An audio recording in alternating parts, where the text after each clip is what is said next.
It's a little bit windy today, but it's a nice sunny day.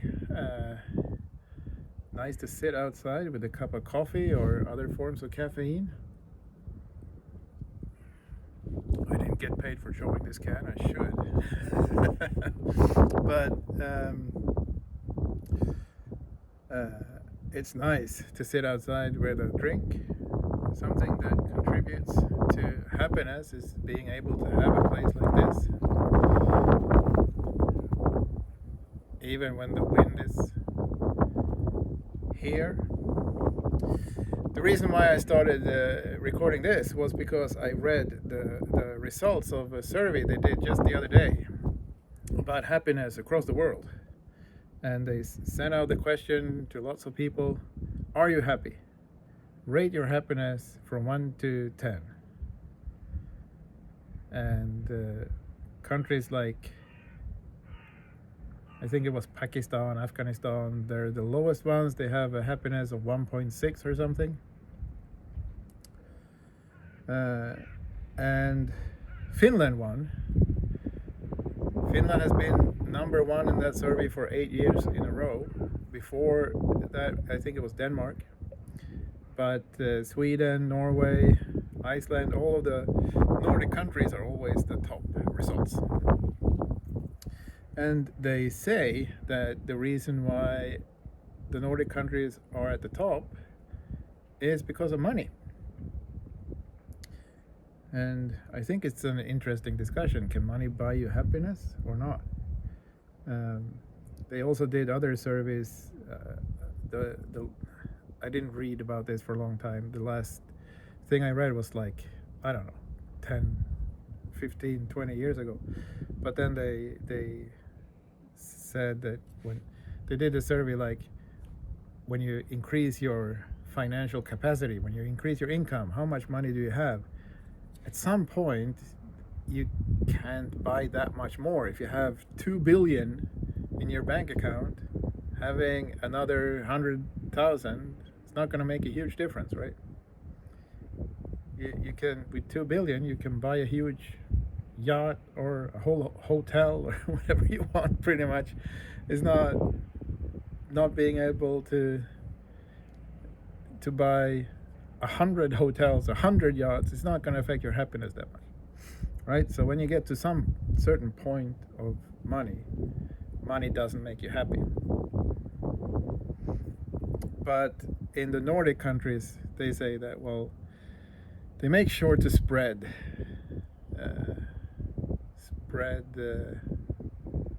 money through taxes. You tax the rich, you increase the welfare of the poor, but also they make the laws like you're not allowed to build a house with poor quality. You have to build good houses. It's not build a shitty house is not allowed. So no one can live in a shitty house. You can't be unhappy because your house is bad, because it's not allowed. You're not allowed to have bad living conditions. And of course, those kind of things are going to contribute to some sense of overall happiness. But even when everyone has a good house, you can still do things to make yourself more happy. You can go out in the sun. You can drink a cup of coffee or whatever your preference is for beverages. And I think some countries, some circumstances is going to make it easier for everyone to be happy. And Thailand is known as the land of smiles, which I think partly is because of the culture where they're very polite, they're very friendly, very welcoming. And my wife is around the corner,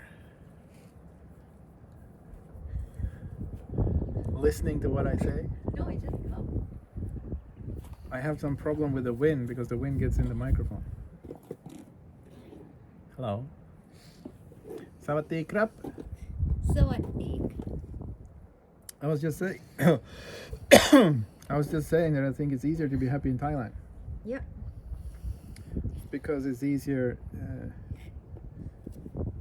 Nature is more forgiving in Thailand.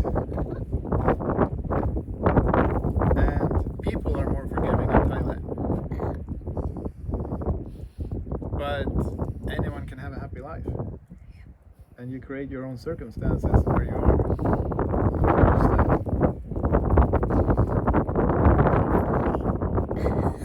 It's flying. Maybe it's so windy no one's gonna hear what I say. Anyway,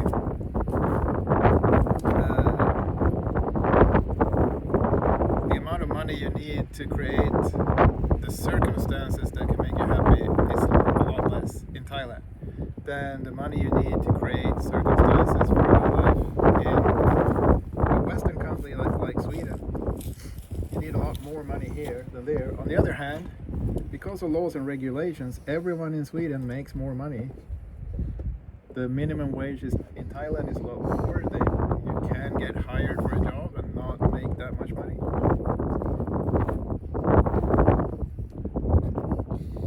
I feel like I should ask you a question or something. I'm not gonna state any number or figure.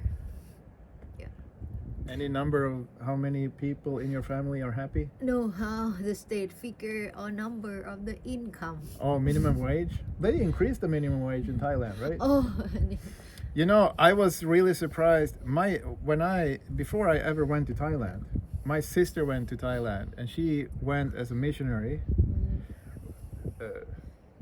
or that's at least what she called it. And she went to work with helping people or children in a orphanage is the word I'm looking for. So she's working in an orphanage in Bangkok or somewhere in Thailand. And she came home, and obviously she wants to get more money for someone to pay for her to go back to Thailand and be a missionary. So her motivation was to tell everyone that, oh, it's so terrible in Thailand. They sleep on concrete floors. They're so poor. Everything's so poor. So my view of Thailand, from my sister, was like, oh my God, it's so terrible to be in Thailand. Everyone must be so unhappy living in this country. And then around, I think the first time I went to Thailand was about like 2011, so maybe around 15 years ago. And I was like, oh my God, Thailand is a rich country. Bangkok is a great city. A lot of things in Thailand is better than in Sweden. Healthcare is better than in Sweden in many ways. The public transport is so much better than in Sweden in many ways. Food, oh my God, the food is amazing because everything is fresh, everything is locally produced, everything is just from the farm to the table, very short time. In Sweden, a lot of the food is frozen, and that affects the flavor. So Thailand is so great in so many ways. And it's not a poor country. There are poor people in Thailand. There are unfortunate souls in Thailand, but it's not a poor country. It's a rich country. we're not. And the richest people in Thailand are a lot richer than the richest people in Sweden, I think. I didn't look it up, but I'm quite sure. At least that's what it looks like. We have very high Yeah, the span is big. Yeah. variety Yeah. in Thailand. But yeah, I mean, because we have like 70 million people. Yeah. So it's, But even though you have the big variety and you have the poor people, Thailand is still known as the land of smiles. And it's the country of Kwam Suk. It's if you live in a Western country and you feel like I want to go on vacation to a place that really makes me happy, where you're gonna go? You're gonna go to Thailand, right? Yeah. You're not gonna stay in Sweden, are you? No. Even though Sweden is good, it's not a terrible place to be. We're having a good time right now in the sun, even though the air is a bit cold. Maybe you can't see that on video, but my breath is actually producing smoke. Because of the cold weather. We have snow on the ground. I mean, it's... Just a few. Yeah. And that's Sweden. Still nice in some ways. But yeah, I think I think the whole discussion about money giving you happiness is just it's the wrong focus because it's your attitude is the thing that gives you happiness. And if you feel a sense of appreciation, Yeah. hey, the sun is warm. It doesn't matter the air is cold, the sun is warm. You appreciate something and that gives you happiness, right? Yeah, the food in Sweden is frozen, but my wife is a good cook. She can make it taste good. So I can feel happiness. I'm gonna feel more happiness in Thailand, probably. But still, and yeah, in that sense, money does buy me happiness because I have to spend money to buy a ticket to Thailand. I have to spend money to go to a restaurant in Thailand. But still, yeah, I don't think money is the thing that you should focus on for happiness. Is it?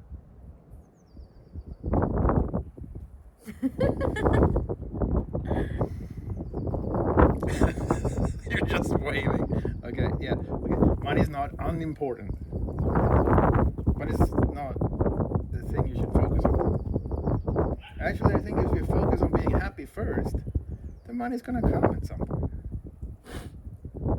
We work our way up from nothing, basically. I mean, my dad is a farmer. My mom was a nurse. It's not the type of parents that give you a great financial start in life, but it's a happy childhood. Yeah. It's playing on the farm, right? And just having happiness through life is okay.